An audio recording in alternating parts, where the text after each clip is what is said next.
ভেনেজুয়েলায় Nikola মাদুরোর শাসনের অবসান ঘটিয়ে ডোনাল্ড ট্রাম্পের আত্মবিশ্বাস এখন তুঙ্গে। কিন্তু হোয়াইট হাউসের পরবর্তী লক্ষ্য কি তেহরান?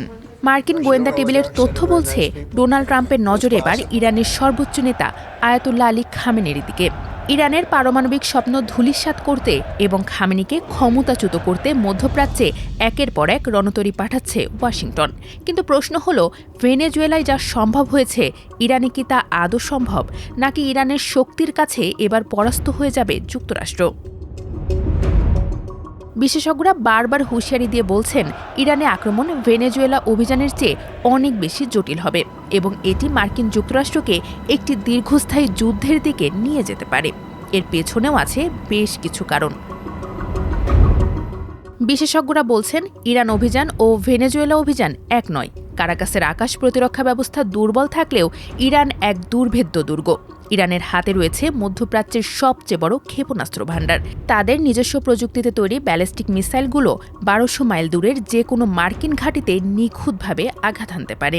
এছাড়া পারস্য উপসাগরে তাদের হাইপারসোনিক মিসাইল ও ড্রোন বহর মার্কিন নৌবাহিনীর জন্য যমদূত হয়ে দাঁড়াতে পারে। ট্রাম্প প্রশাসন যদি ইরানের সরাসরি হামলা চালায়, তবে সেই যুদ্ধ শুধু তেহরানের সীমান্তে সীমাবদ্ধ থাকবে না। ইরানে রয়েছে বিশ্বের অন্যতম শক্তিশালী এক্সিস অফ রেজিস্ট্যান্স বা প্রতিরোধ বলয়। ইয়েমেনের হুতি বিদ্রোহী থেকে শুরু করে লেবাননের হিজবুল্লাহ এবং ইরাক সিরিয়ার মিলিশিয়া বাহিনীগুলো একযোগে জ্বলে উঠবে। অর্থাৎ একটি হামলা পুরো মধ্যপ্রাচ্যকে এক দীর্ঘস্থায়ী ও রক্তক্ষয়ী মহাযুদ্ধের দিকে ঠেলে দিতে পারে। ভেনেজুয়েলায় মাদুরোকে সরিয়ে অন্তর্বর্তীকালীন কাউকে বসানো যতটা সহজ ছিল, ইরানে তা প্রায় অসম্ভব। কারণ ইরানের শাসন ব্যবস্থা শুধু রাজনৈতিক নয়, বরং এটি একটি সুদৃঢ় ধর্মীয় আদর্শের উপর প্রতিষ্ঠিত। এর পাহারায় আছে ১.৫ লাখ সদস্যের শক্তিশালী রেভলিউশনারি গার্ডস বা আইআরজিসি। ভৌগোলিকভাবেও তেহরান বেশ সুরক্ষিত।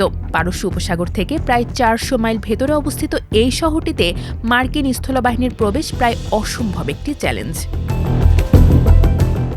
সবচেয়ে বড় ভয়ের কারণ হল হরমুজ প্রণালী। বিশ্বের মোট জ্বালানি তেলের ৫ ভাগের ১ ভাগ এই সরু পথ দিয়ে যায়।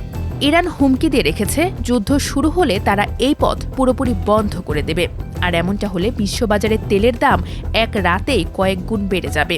তেলের দাম বাড়লে খোদ আমেরিকার ভেতরেই ট্রাম্পের জনপ্রিয়তার ধস নামবে, যা যে কোনো মার্কিন প্রেসিডেন্টের জন্য আত্মঘাতী সিদ্ধান্ত। বিশেষজ্ঞরা বলছেন, তেহরানের সরকার পতনের চেষ্টা মানে শুধু দেশ জুড়ে নয়, বরং গোটা বিশ্বে চরম বিশৃঙ্খলা ডেকে আনা। ট্রাম্প কি সত্যিই এই ঝুঁকি নেবেন, নাকি এটি কেবলই তেহরানকে আলোচনার টেবিলে আনার এক বিশাল মনস্তাত্ত্বিক চাপ? সময়ই বলে দেবে ডোনাল্ড ট্রাম্পের এই বাজি ইরান জয় করবে, নাকি মধ্যপ্রাচ্যে নতুন কোনো ট্র্যাজেডির জন্ম দেবে।